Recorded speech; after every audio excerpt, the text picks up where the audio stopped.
चलिए देखिए dear students, अगर आप भी क्लास 11th के स्टूडेंट्स हैं और आपका भी दोस्तों नवंबर का मासिक परीक्षा मंथली एग्जाम 25 नवंबर से होने वाला है। तो देखिए एग्जाम से पहले हम आपको ऑब्जेक्टिव सब्जेक्ट के दोनों वायरल क्वेश्चन करवाने वाले हैं। तो सभी विद्यार्थी लास्ट तक बने रहिए, पूरा आप लोग याद कर लीजिएगा। जितना देंगे यही सब क्वेश्चन आपको यहाँ से मिलेगा, ठीक ना डियर स्टूडेंट्स। सभी क्वेश्चन आपके परीक्षा में मिलेगा, पूरा का पूरा ओरिजिनल प्रश्न है। यहाँ से देख सकते हो क्लास 11th मंथली एग्जामिनेशन नवंबर 2023 रसायन देख सकते हो। विषय कोड आपका 118 आपका परीक्षा होगा वो आपका 50 नंबर का होगा, जिसमें से आपका 25 नंबर का ऑब्जेक्टिव रहेगा, 30 ऑब्जेक्टिव रहेगा, 25 का उत्तर देना होगा।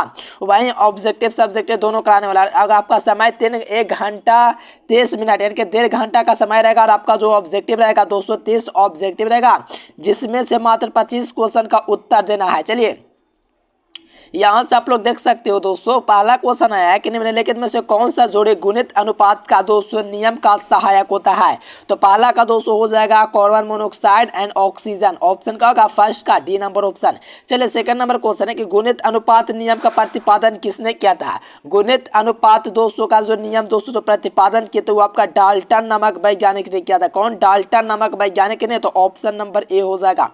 चलो 3 नंबर क्वेश्चन है कि एक कार्बोनिक यौगिक में दोस्तों कार्बन 40% है, हाइड्रोजन 6% है तथा ऑक्सीजन 254% है। तो यौगिक का मूल अनुपाती जो सूत्र होगा वो आपका क्या होगा। तो यहाँ पर सूत्र जो होगा दोस्तों CH2O होगा। तो ऑप्शन क्या होगा? बी आपका बिल्कुल सही जवाब हो जाएगा। पूरा ओरिजिनल क्वेश्चन करवाने पूरा वीडियो को देखिए। देखिए 4 नंबर क्वेश्चन है कि एक समान परमाणु संख्या परंतु भिन्न परमाणु भार वाले तत्व क्या कहलाते हैं। तो ये जो है दोस्तों आपका क्या कहलाता है। तो समस्थानिक कहलाता है। तो ऑप्शन नंबर सी हो जाएगा। चलिए दोस्तों आगे क्वेश्चन बताने से पहले हम आपको बता देते हैं ये 30 क्वेश्चन का ऑब्जेक्टिव का आंसर एंड सब्जेक्टिव क्वेश्चन का आंसर आपको कहां से डाउनलोड करना है। चलिए हम आपको बताते हैं। देखिए मेरे पहले आपको गूगल पे आपका तो गूगल होगा ही, जाहिर सा बात है। आपको गूगल ओपन करने के बाद यहाँ पर आपको सर्च करना है एजुकेशन लेक्चर, यानी कि गूगल ओपन कर लेना मेरे फिलहाल। देखो यहाँ से मैं आपको बता रहा हूँ, एग्जाम के पहले या एग्जाम में हो या कहीं पर हो, आप लोग एग्जाम से पहले अगर आप लोग आंसर लेना चाहते हैं हर एक सब्जेक्ट का, तो गूगल ओपन करना है, एजुकेशन लेक्चर सर्च करना है। सर्च करने के बाद ये वेबसाइट आएगा, तो इस वेबसाइट पर आपको क्लिक करना है। चलिए मैंने क्लिक किया।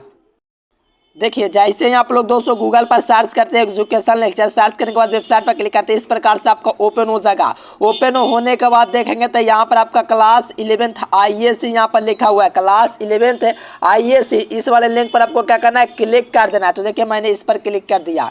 देखिए क्लास 11th IAC पर आप लोग क्लिक करोगे तो यहाँ से आपको दिख जाएगा क्लास 11th नवंबर मंथली एग्जाम सभी विषय का वायरल प्रश्न यहाँ से करें डाउनलोड। तो इस वाले लिंक पर आपको क्या करना है, क्लिक कर देना है।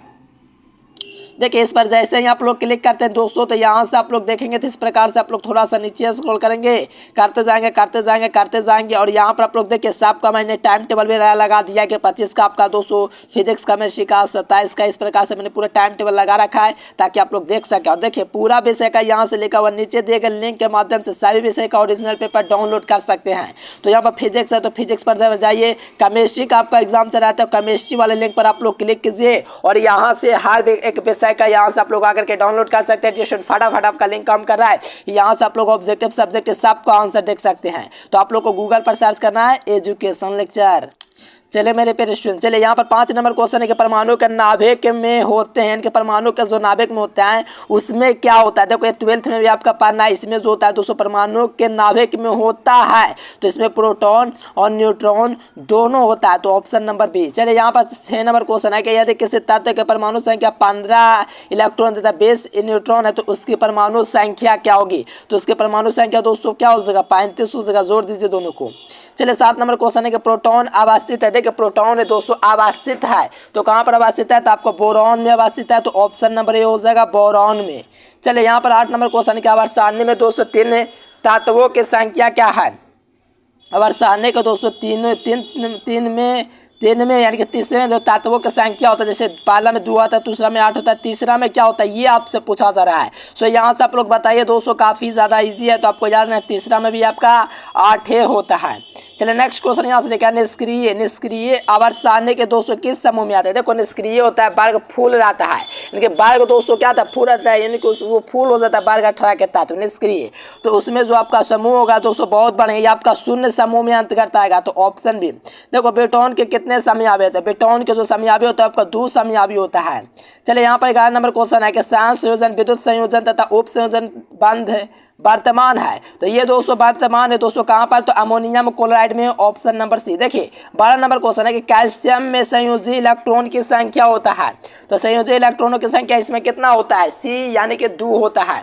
चलिए नाइट्रोजन में बंधन निर्माण के लिए आवश्यक कुल दोस्तों न्यूट्रॉनों की संख्या होगी, तो दोस्तों इसमें न्यूट्रॉनों की जो संख्या होगा दोस्तों, चलिए बहुत बढ़िया, यहाँ पर आपका 6 होता है, तो ऑप्शन सी। चलिए 14 नंबर क्वेश्चन है कि वे अणु अधिक संरचनाएं प्रदर्शित करते हैं, क्या कहलाते हैं, तो उसी को हम लोग दोस्तों क्या करेंगे, रेजोनेंस संरचना कहेंगे। चलिए यहाँ से 15 नंबर क्वेश्चन का आंसर है कि मूल मार्धन है दोस्तों वेग का व्यंजन नहीं है। देखिए निम्नलिखित में से कौन मूल माध्यमान वर्ग का व्यंजन नहीं है, तो ये आपका कौन नहीं है, तो आप लोग इसका ऑप्शन देख सकते हो, है ही नहीं। चलिए 16 नंबर क्वेश्चन है कि 100 वायु के दोस्तों बाष्प घनत्व दोस्तों 3:5 अनुपात में आए, तो यहाँ पर हीट वे यार दोस्तों मान का गैसों का अनुभार का अनुपात होगा, वो आपका क्या होगा, तो इसका क्या हो जाएगा दोस्तों, आपका 3:5 हो जाएगा।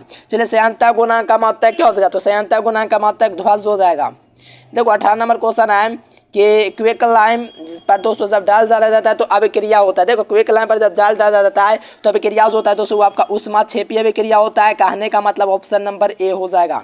देखो आंतरिक ऊर्जा होता है, ध्यान दीजिएगा, आंतरिक ऊर्जा होता है, तो आंतरिक ऊर्जा जो होता है दोस्तों एक अवस्था फलक होता है, इनकी आंतरिक ऊर्जा जो होता है एक अवस्था फलक होता है, तो ऑप्शन नंबर ए आपका बिल्कुल राइट आंसर है। नेक्स्ट क्वेश्चन देखिए, यहाँ से कहा जा रहा है 20 नंबर में इनमें से कौन सही है। देखो 20 नंबर में कहा जा रहा है इनमें से कौन सही है, तो यहाँ पर आपका Cp बराबर R है दोस्तों, ये आपका बिल्कुल सही है, तो ऑप्शन ए लगा देना है। चलिए 21 नंबर में कहा जाए कि अभिक्रिया H2 + Cl2 + 2HCl में दोस्तों 44 को यहाँ KCl में दोस्तों HCl यानी कि हाइड्रोक्लोरिक अम्ल की गठन ऊष्मा जोगे वो आपका क्या हो जाएगा, तो यहाँ पर आपका 22 KCl हो जाएगा, ठीक ना। चलिए यहाँ पर देखिए कहा जा रहा है 22 नंबर में कि एक ऊष्मा शोषी अभिक्रिया दोस्तों डेल्टा S का मान धनात्मक है, तो अभिक्रिया दोस्तों संभव होगा। तो अभिक्रिया कहाँ पर संभव होगा, तो अभिक्रिया आपका दोस्तों जो संभव होगा T डेल्टा S जो होगा दोस्तों ग्रेटर है डेल्टा हीट होगा, तो ऑप्शन है। 23 नंबर क्वेश्चन है कि PCl3 में प्लस में Cl2 दोस्तों PCl5 अभिक्रिया PCl5 के निर्माण में मदद मिलती है, तो किसके निर्माण में मदद मिलती है, तो दाब बढ़ने के साथ दोस्तों इसमें मदद मिलती है निर्माण में। चलिए सही संबंध कौन है, देखिए 24 नंबर में कहा जा रहा है कौन सही संबंध है, यहाँ पर 24 नंबर क्वेश्चन का लगाइए, तो देखो 24 का जो सही उत्तर हो जाएगा दोस्तों आपका pH बराबर -log H के घात दोस्तों क्या प्लस। चलिए हाइड्रोजन का जलना क्या कहलाता है, देखो हाइड्रोजन का जो जलना है दोस्तों इसे को हम लोग अपकारक कहेंगे, ऑप्शन सी। चलो 25 नंबर क्वेश्चन है कि उदासीन विलयन का pH मान कितना होता है। आप सभी विद्यार्थियों को पता है कि उदासीन विलयन का pH मान 7 होता है, अम्लीय का 7 से कम और क्षारीय का 7 से अधिक। चलो यहाँ पर 27 नंबर क्वेश्चन है कि ऑक्सीकरण संख्या, देखो यहाँ पर तो हमको देख ही नहीं रहा है कि ऑक्सीकरण किसका बात है, पता ही नहीं चल रहा है किसका पूछा। अगर सोना का पूछेगा तो आपको 0 लगा देना, लेकिन हमको पता ही नहीं चल रहा क्या लिखा हुआ है। चलो मीथेन में कार्बन का संकरण क्या होता है, तो मीथेन में कार्बन का संकरण sp3 होता है, मीथेन प्रोपेन ब्यूटेन हीरा डायमंड ये सब रहेगा, तो sp3 आपको लगा ही देना है। तो यहाँ से आप लोग देख सकते हो sp3 ऑप्शन सी में है। चलो कहा जा रहा है कि F2O में दोस्तों फ्लोरीन के ऑक्सीकरण क्या होता है, कि F2O जो होता है इसमें फ्लोरीन के दोस्तों ऑक्सीकरण कितना होता है, तो -1 होता है। तो मेरे पहले स्टूडेंट ये देखिए पूरा का पूरा मैंने आपको करवा दिया है, तो आपको क्या करना है इसका वायरल ऑब्जेक्टिव सब्जेक्टिव लेने के लिए आपको क्या करना है गूगल में सर्च करना है EDUCATIM, ध्यान दीजिएगा यहीं आपको सर्च करना है ताकि आप लोग वहाँ से क्वेश्चन पेपर डाउनलोड कर सके हर सब्जेक्ट का LACTURE, यहीं आपको गूगल में जाना है एजुकेशन लेक्चर सर्च करना है, वहाँ से आप लोग पूरा PDF नोट डाउनलोड कर सकते हो और एग्जाम में वहाँ से भी जाकर के आप लोग वेबसाइट से जाकर के लिख सकते हो, उसमें कोई एतराज़ नहीं है, आराम से जाकर के लिख सकते हैं। मेरा मकसद ये दोस्तों कि आपकी तैयारी कैसे आपको पता चल सके, इसीलिए वहाँ पर मैंने वेबसाइट पर डाल रखा है। तो वहाँ पर जाइए आप लोग गूगल पर सर्च कीजिए एजुकेशन लेक्चर, वहाँ से डाउनलोड कर लीजिए। Thanks for watching this video. जय हिंद, वंदे मातरम। हंस रहे मुस्कुराते दिल लगा के पढ़ते रहिए।